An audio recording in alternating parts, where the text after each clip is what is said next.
Ben, on est toujours avec monsieur Nabil Al-Asmi. On va parler un petit peu de La Médina d'Hammamet, voilà. la Médina d'Hammamet. Cet endroit-là, il s'agit d'un cap, exactement, un cap qui s'allonge dans la mer. Ouais. Il marque La construction a été faite sur un lieu où il y a un cap, c'est-à-dire une émergence dans la mer. émergence dans la mer, Ben, exactement. ouais. C'était plutôt un rocher dans la mer. D'accord. Ouais. Une presque île, si vous voulez. Ouais. Là, on voit bien la mer.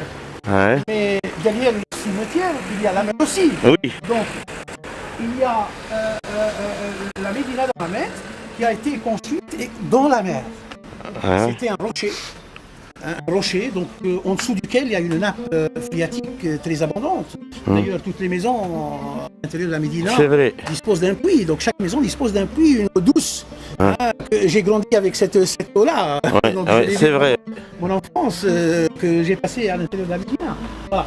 Donc l'eau, donc c'est vital, était une cause principale pour la fondation de cette Médina et aussi la stratégie de cet endroit-là. Donc c'était un endroit, là on pouvait contrôler presque toutes les côtes. D'accord. Point de vue historique, la Médina, avec bien sûr le fort, ils ont été commencé à être construits, parce que je dis commencé à être construits parce que je pense que ça a été construit en plusieurs étapes. Exactement. Et à peu près de quelle date? Exactement, juste, voilà. Donc, quand on parle de la fondation d'Hammamet, on doit bien parler de la fondation du Ribat, donc la citadelle Oui, de la ville, oui.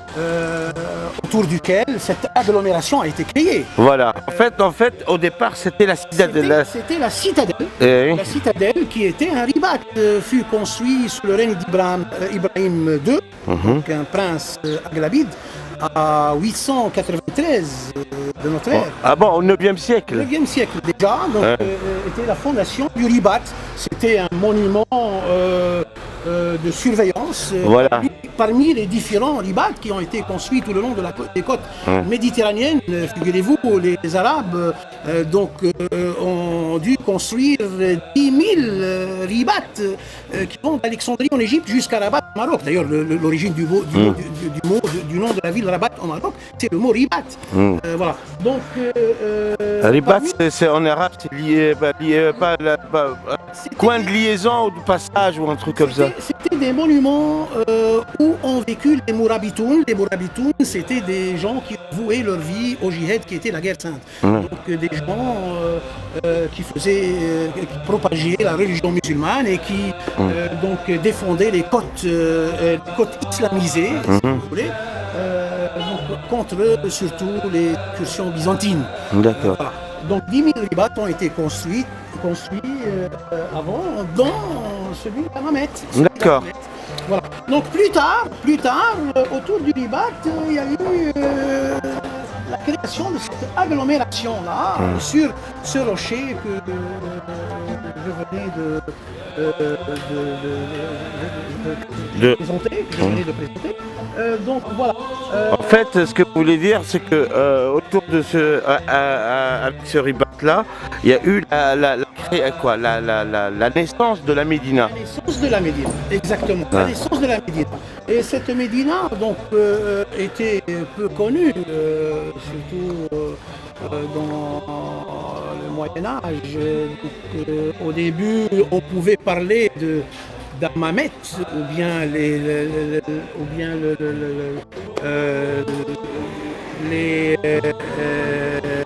les habitants mohamédiens.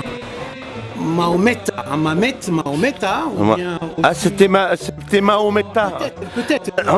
Parce que moi, c'est vrai que d'après les écrits, ils ont trouvé dans les récits des voyageurs. Voilà, c'était écrit Mahometa. Mahometa, c'est-à-dire l'endroit des habitants mohamédiens qui suivaient la bonne foi musulmane et qui suivaient Mohamed en tant que prophète. Et donc, Hammamet avait plusieurs significations. Donc, qu'on appelait Mahometa, ou Hammamet, ça veut dire. Ou bien aussi Hammamet, c'est-à-dire les colombes. Mais le plus connue et puis l'hypothèse la plus subventionnée par les historiens, c'est celle des bains. Exactement, exactement. Donc, Maintenant, le Hammamet, c'est le nom de plusieurs. le pluriel de Mohammed qui est Plusieurs bains. Pendant qu'on y est, en fait, donc il y a eu la construction qui est importante. On a parlé de la citadelle. Petit à petit, autour de la citadelle, il s'est formé la Médina. L'agglomération. Et la grande mosquée, Voilà. qui est là d'ailleurs. On n'est pas venu à la grande mosquée, mais avant la grande mosquée, justement, donc je disais qu'au XIIe siècle, au XIIe siècle, la ville est devenue une ville, Bled. Bled. Elle est devenue une ville. Et justement, moi je disais que les premiers Arabes qui se sont installés ici, ils voyaient non loin d'ici des monuments anciens qui étaient les bains romains. Nous, de nos jours, il y a le quartier de Sbebel, ou bien le quartier de Hammamet Lordoum. Nous disons maintenant le quartier de la Corniche. Donc là-bas, il y avait des monuments romains, il y avait des ruines qui étaient gigantesques. Ah oui, oui. D'où le nom. Il y avait des tours espagnoles aussi, non? Après. Après. Espagnol existait aussi. Mais bon, en ce qui concerne les monuments qu'on pouvait voir, c'était les bains. Ah oui, d'accord. D'où Hammamet qui a pris le nom des bains. D'accord. Ouais. Et moi je pense que pour la construction de futurs monuments à l'intérieur de la Médina, on a dû donc, utiliser ces bains en tant que carrière de pierre. D'accord.